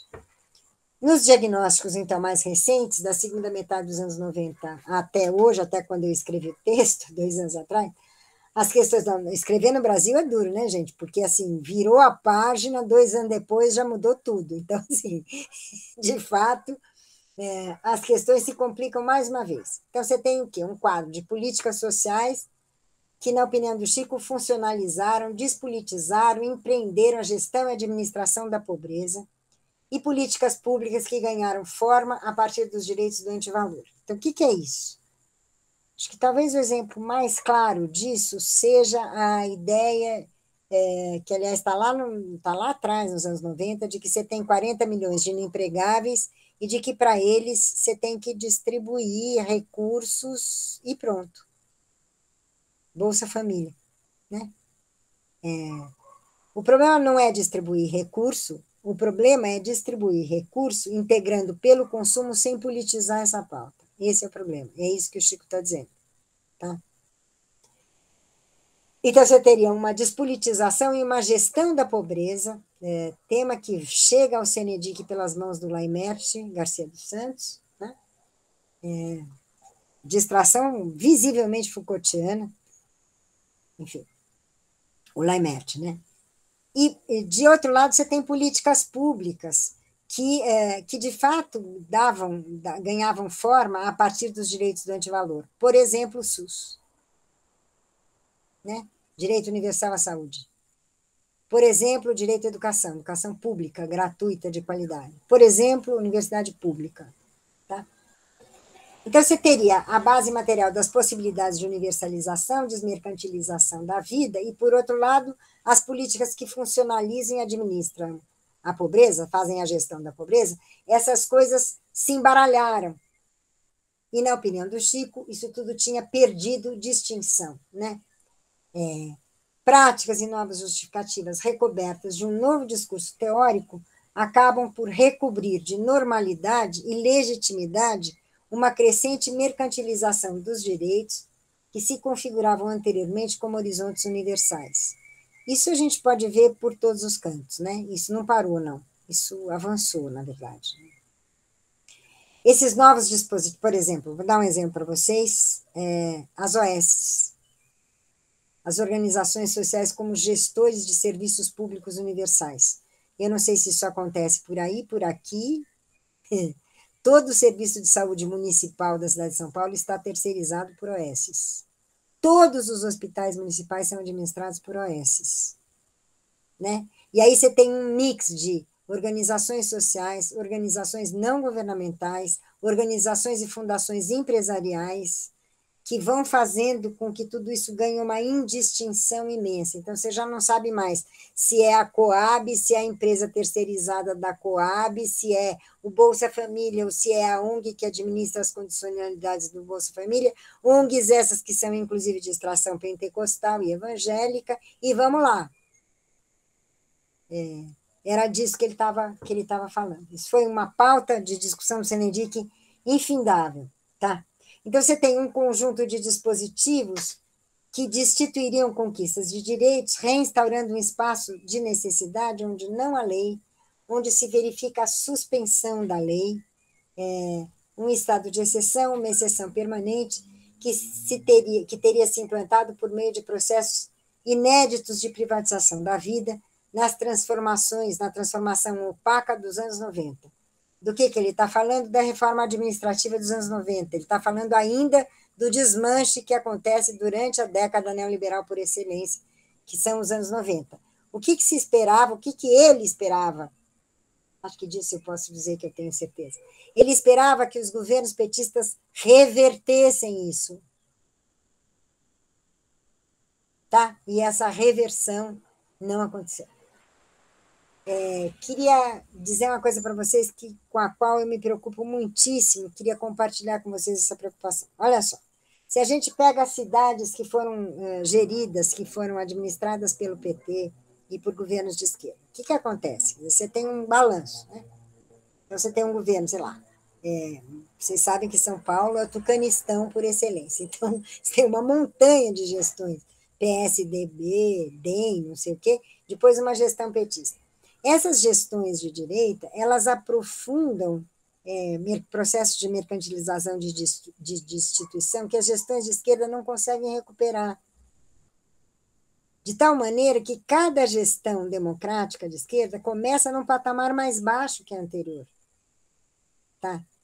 Essa é uma gigante preocupação que eu tenho em relação a 2022, por exemplo. Quer dizer, eu tenho várias. Uma delas é se vai acontecer 2022, né? Por exemplo. Mas, enfim, se acontecer, e se a gente conseguir reverter esse quadro, de que patamar nós vamos partir? O que a gente vai conseguir reverter? Em quanto tempo? Deu para entender? Era um pouco disso que o Chico estava falando, ele estava falando, sobretudo, dessa não reversão a partir dos anos de concretização de um conjunto de políticas neoliberais no Brasil, pela mão de alguém que tinha sido próximo e amigo dele, do presidente Fernando Henrique Cardoso. Bom, então, a questão é tão mais relevante quanto mais se percebe a centralidade dos temas do trabalho e das formas velhas e novas do seu uso e exploração, para além do assalariamento e do contrato, né? Na discussão da era nebulosa da indeterminação. A Era da Indeterminação, que é o livro que a gente fez junto, na verdade é um livro que resulta de um projeto temático de pesquisa, se desdobra e se constitui a partir de nexos e sentidos que se tecem na contramão da possibilidade de liberdade e de escolha, na contramão das possibilidades da política, desenhando a impossibilidade de constituição dos sujeitos sociopolíticos clássicos, em especial dos sujeitos que constituem os seus polos de negatividade. O que quer dizer indeterminação? Quer dizer indeterminação da construção da classe como sujeito político, é isso. Não é que não tem classe, é que a classe não consegue se expressar politicamente. Ela não consegue se constituir como sujeito político. Tá? Sobretudo os trabalhadores. Nesse quadro, veja, então, o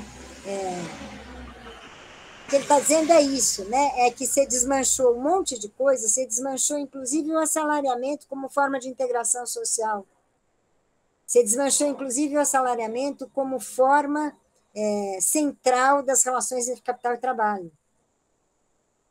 Tá? E que, a partir desse momento, a experiência de classe, a construção da experiência de classe, a la Thompson, por exemplo, formação da classe trabalhadora na Inglaterra, estava muito difícil. Tá? Então, nesse quadro, né, na urgência de pensar o presente, um primeiro caminho foi a longa reflexão centrada no desmanche. Então, Serendic teve como pauta o desmanche, né? Expressão que o Chico toma de empréstimo do Roberto Schwartz, num texto dos anos 90, cuja materialização poderia ser encontrada nas cidades que se transformavam, a olhos vistos, no avesso das possibilidades e dos marcos civilizatórios que se anunciavam, ao menos como expectativa e como possibilidade, desde as lutas pela redemocratização. Não se esqueçam a escalada da violência, por exemplo, né? Em formas absolutamente inusitadas. Por exemplo, a organização dos grupos de tráfico, PCC, Comando Vermelho, né? Na imensa explosão do número de assassinatos que acontecem no âmbito privado, feminicídios, e estupros. É um pouco disso que ele está falando. Bom, a cidade está virando o avesso do marco civilizatório que ela deveria ser, o avesso da promessa civilizatória. Então, vejam, a promessa civilizatória para o Chico tem a ver com a constituição das classes, com uma experiência de classe, com uma politização dessa experiência, tá? Com sindicato, com partido. E, de repente, ele vai vendo que tudo isso está fazendo água, né?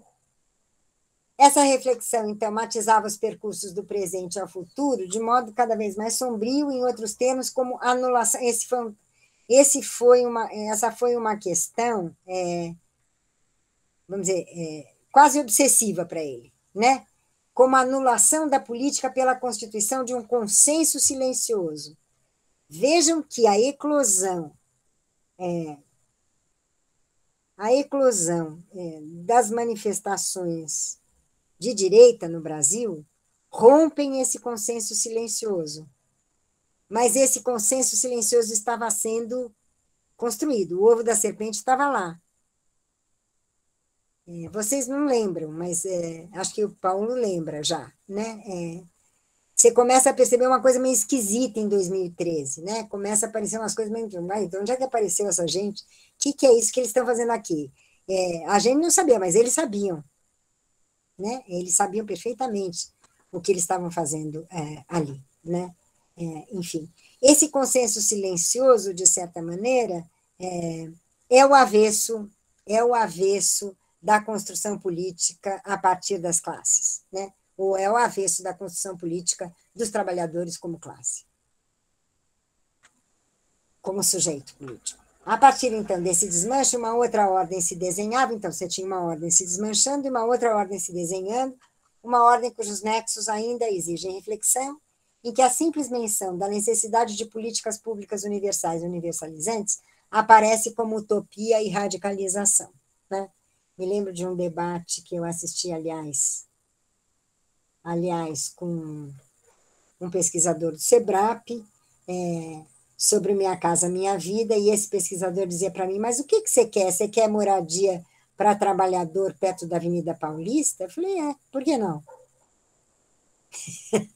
E ele dizia para mim, mas isso é impossível. Eu falava, oi? Então, assim, é impossível, então não dá para reivindicar, né? Então, a justiça social é impossível, então não dá para reivindicar, né? Um mínimo de... Se a gente quiser hoje, a universidade pública gratuita de qualidade é cada vez mais impossível, então não dá para reivindicar. Como assim? Então, foi um pouco esse processo de uma espécie de grande conformação ao real, tal como ele que o Chico estava criticando de forma cada vez mais radical. Então, a partir do desmanche, uma outra ordem se desenha, né?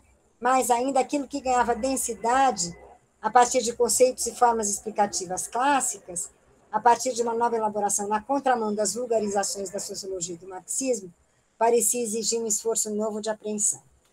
A cidade e as suas formas de segregação, palco das desigualdades que Chico qualifica como abissais, vai se desenhando à luz de uma subjetividade antipública. Esse é um outro tema que perpassa toda a produção do fim da vida do Chico, né?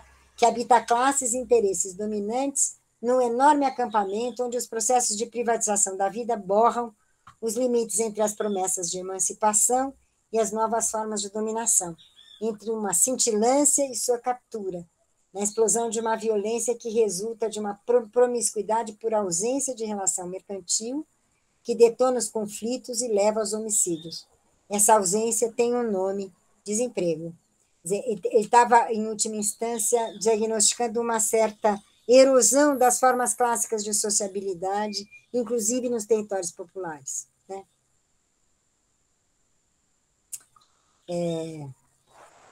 Então, é isso, quer dizer, um pouco essa possibilidade e impossibilidade de experiência de classe.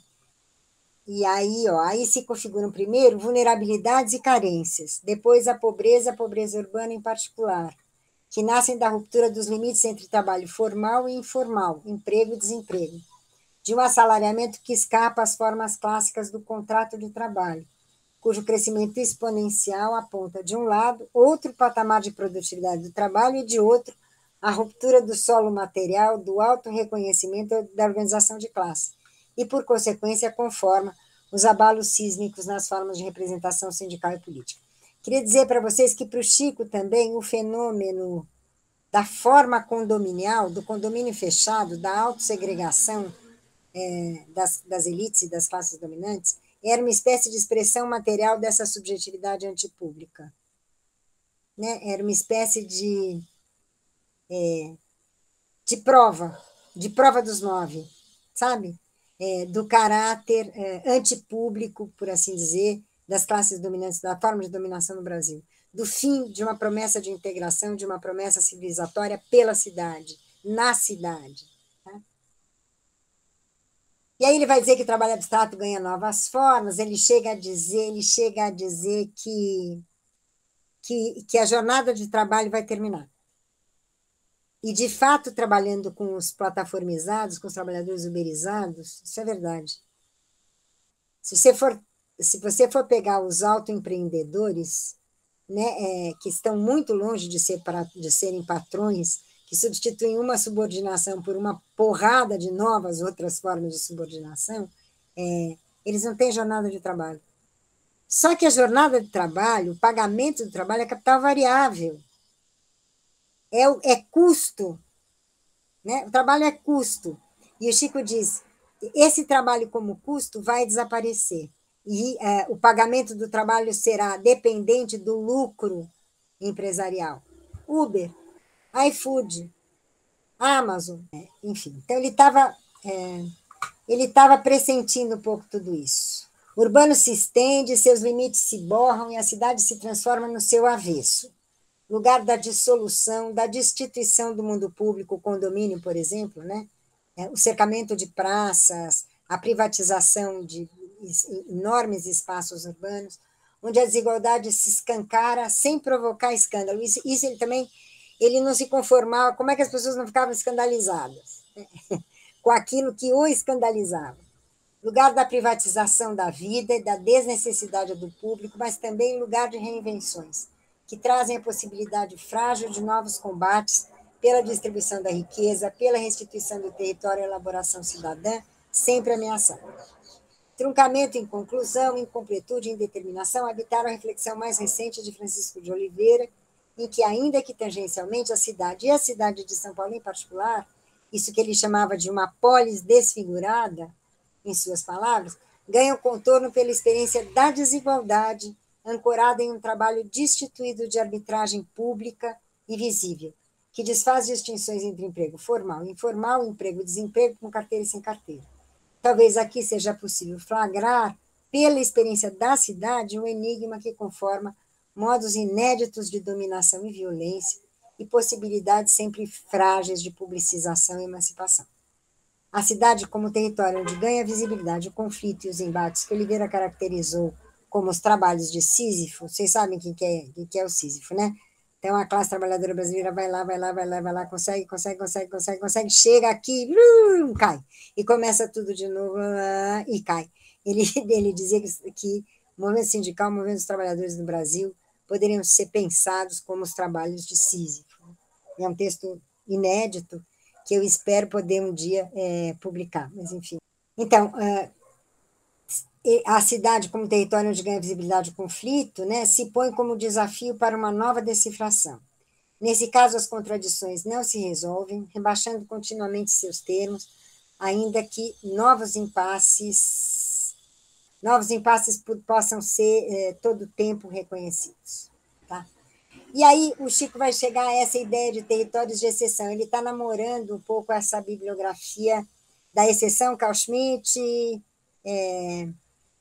Walter Benjamin, Agamben, ele está, Rancière, sobretudo, ele está namorando essa bibliografia aqui, e ele vai se aproximando da ideia de que você tem nas cidades territórios de exceção, não momentos de exceção, mas territórios de exceção como condição permanente. Ele vai se aproximando da ideia de que as periferias são territórios de exceção, né? Onde a violência de Estado se pratica sem mais essa nem aquela, onde se mata onde se explora, enfim, onde você tem um mar de ONGs e organizações sociais e ONGs, vamos dizer, capilarizando programas públicos, onde você tem indistinções, né? Então, a cidade se redesenha, e, sobretudo, quase que como campos de exceção, como campos de concentração que lembram situações de exceção. Talvez seja uma expressão mais clara de uma violência que se origina da dissolução da política, dessa violência se origina da dissolução da política, do conflito e da sua experiência no solo e no reconhecimento coletivo dos sujeitos políticos. A violência da indeterminação não é a violência pura, a violência da negatividade e da possibilidade de transformação. Ao contrário, essa violência é, para Francisco de Oliveira, o terreno pantanoso que se produz pela dissolução dos sujeitos do conflito político, pela dissolução da invenção da política. O xiste final desse texto, carregado de ironia e de crítica, aponta mais uma vez a tarefa de uma reflexão que se recusa ao silêncio.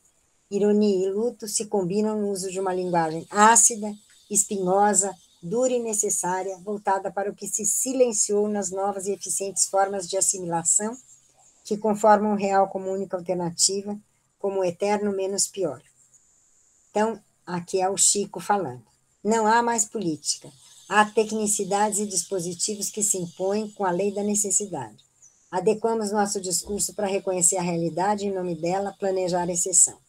Reconheçamos, nosso esforço teórico transitou da busca de normatividade para a racionalização da exceção, que a nossa prática cotidiana já leva a cabo faz tempo, porque do nosso horizonte já assumiram as transformações. Sejamos pragmáticos, já é tempo, já estamos na idade, ora bolas, de abandonar as utopias. Ele estava sendo absolutamente irônico, é claro, né? Porque ele jamais abandonou o horizonte de transformação utópica, pelo contrário.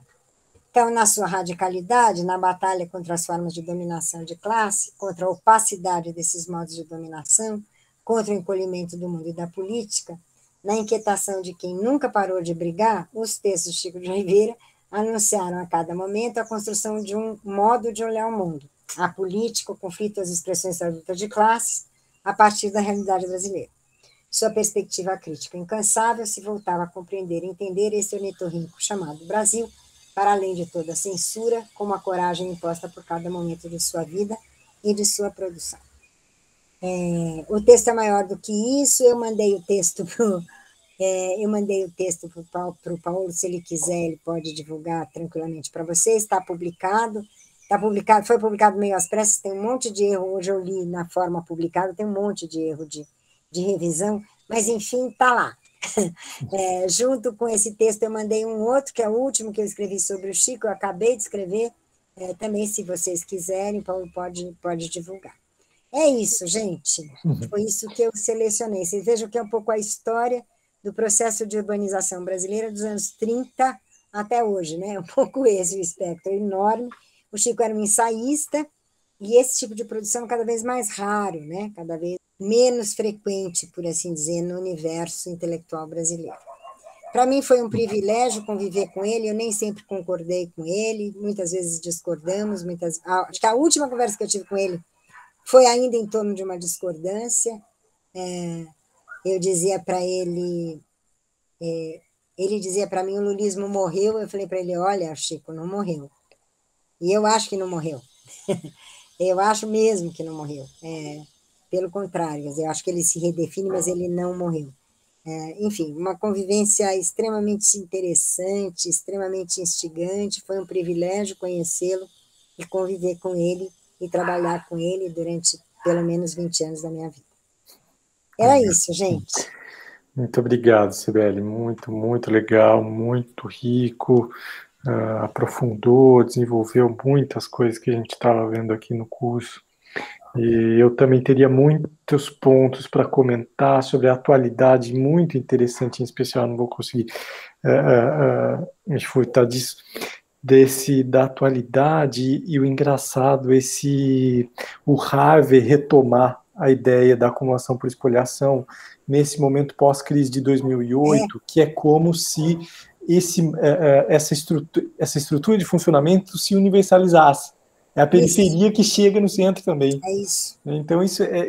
E aí eu fiquei vendo, eu pensando no texto que eu escrevi agora aqui lá para o grupo, para o nosso grupo, eu fiquei pensando nisso, caramba, cara, como eu não tinha me dado conta disso, enfim. E é exatamente o que você falou, né, de ele conseguir prever para onde a gente estava indo. E a ideia do encolhimento de horizontes, cara, isso é muito bom.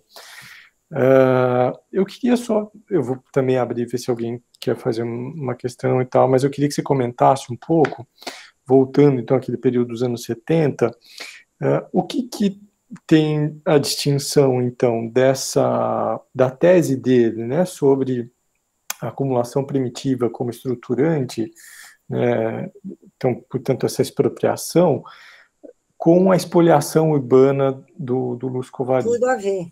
Uhum. Então, quando eu notei um pouco. Você sabe que eles foram presos juntos, inclusive, né? Eles tinham um grupo de leitura do Capital, é uma história impressionante. Assim, né?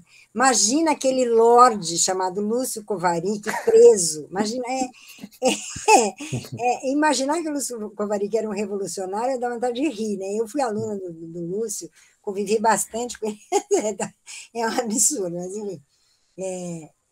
É assim, por exemplo, se você pegar essa tese do caos, lembra da tese do caos, que não é caos, é anárquico, mas não é Sim, caos, sim. porque tem uma lógica, etc. Uhum. Essa tese vai se desdobrar no São Paulo 75, do qual o Lúcio participou, né? E vai se desdobrar ainda na questão da espoliação urbana. Quer dizer, como é que a espoliação urbana ela é diferente da acumulação por espoliação do Harvey, mas ela tem uma dimensão quase que de sobreexploração, quer dizer, Sim. para além da exploração que acontece na fábrica, é como se você tivesse uma sobreexploração, como se você drenasse, né, recursos, inclusive por essa lógica de reprodução ampliada do capital. Então, você tem o quê? O processo de periferização, né? E o crescimento urbano por agregação de periferias, lembra disso? Sim, Quer dizer, sim. um processo tentacular. Né? Isso está acoplado a um outro momento da acumulação que passa pelas cidades, que é a questão dos transportes. Sim. Né? Quer dizer, você tem a localização industrial, a localização dos bairros operários, o transporte que viabiliza isso. Né? E você tem uma sobredrenagem de recurso em cima dessas horas passadas, horas e horas passadas no transporte público, Claro. que ele chama de espoliação urbana. Veja que isso tem a ver, por exemplo, com a lei do inquilinato. Isso tem a ver com a ausência de uma política de moradia, por exemplo. Né? A ausência total. E mesmo quando a política de moradia acontece, ela ratifica o processo de espoliação urbana em vez de se contrapor a ele. Sim. Você faz conjunto do Que é a minha BNH, casa, um pouco para lá do fim do mundo, né? Itaquera, que hoje é periferia consolidada. Mas esse processo não se estancou. Não se estancou. Ele continua. E ele só pode ter um solo explicativo a partir dessa ancoragem na reprodução ampliada do capital e da força de trabalho. Então, é interessante, uma outra coisa que eu andei pensando muito, é que a cidade, ela não é só reprodução, né? Ela faz parte de um processo de produção de valor o tempo todo. Sim. Seja pelo tal do terciário, pelo tal dos serviços urbanos, né? Seja pela horizontalidade desses serviços. Olha, Paulo, há 10 dias eu estou retomando meu trabalho de campo, graças a Deus, sabe? Porque eu não aguentava mais ficar. E eu voltei para a cidade de Tiradentes. Sim. Para uma ocupação inteiramente legal, inteiramente informal, em Cidade de Tiradentes. É um L, assim, de uma ribanceira que vai acabar num córrego, em que as vielas são feitas, não são vielas, são escadas. Tá? E aí você tem as várias camadas de casas. Tá? E aí eu cheguei lá, é incrível, né? E eu observei assim, na chegada, 3 formas de obtenção de renda que, por assim dizer, driblam o desemprego, né? Obtenção de renda mesmo. Um lava rápido, Sei. com um funk nas alturas dos píncaros da glória. Na frente do lava rápido tinha um templo pentecostal nessa ocupação, que já tinha virado propriedade, que foi alugada para o pastor, tá certo?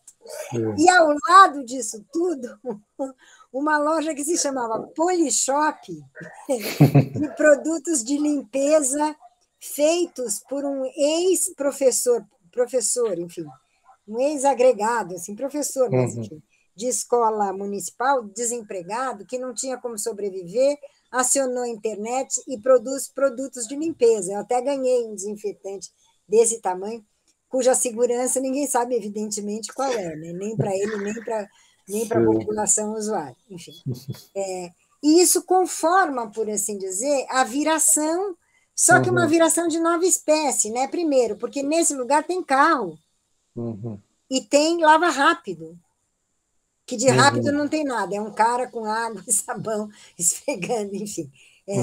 E tem templo pentecostal e tem Polishop, veja, a versão popular do Polishop. Isso conforma um conjunto de... Sim, a nossa chegada, evidentemente, foi percebida pelo PCC, que imediatamente mandou seus representantes falarem com a gente, imediatamente. Sim. Né? Isso é uma coisa também muito visível. Então, assim, esses componentes todos, né? Ao lado de 2 escolas e de um centro cultural espetacular. Sim. Então, você tem Estado, equipamento público, um puta desemprego, né? Uma situação de completa irregularidade em meio a conjuntos produzidos pelo Estado, movimento social de moradia, trabalhadores autônomos dos mais diferentes tipos. É uma outra conformação. Território de exceção mesmo. É. Bom, o grau de legalidade ali, só para acabar, é 0. De tudo. Eu acabei já inquieto aqui com a fala dela, acabei já fazendo a minha questão, mas alguém quer fazer mais uma questão para ela? Eu já passei o texto que você comentou, a pensar a cidade é pensar o Brasil. Posso passar esse outro agora também que você comentou. Tá bom.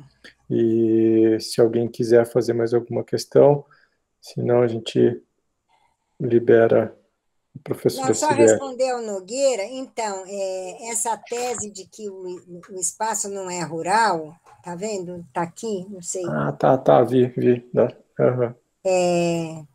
Não é mesmo, né? Inclusive porque não tem ninguém, não tem gente trabalhando no campo. Cana é uma coisa impressionante. São quilômetros e quilômetros e quilômetros de cana geneticamente modificada, não tem ninguém ali. Enfim. Então, é algo que não é, que certamente não é rural, cuja lógica é urbana, embora o espaço não seja um espaço urbano. Né? É interessante. Eduarda também levantou a mão. Fala, Eduarda. Oi, boa tarde, vocês estão me ouvindo? Sim. Prazer, professora, foi muito boa a sua exposição. Eu queria só adentrar numa questão que eu até lendo o texto, foi uma parte que me chamou a atenção, mas ainda não ficou totalmente claro para mim, que é sobre essa relação da legislação trabalhista e organização da estrutura social brasileira. E aí você fala que também tem esse link com o processo de acumulação. Então, se puder só dar mais uma esclarecida sobre isso para mim. Claro.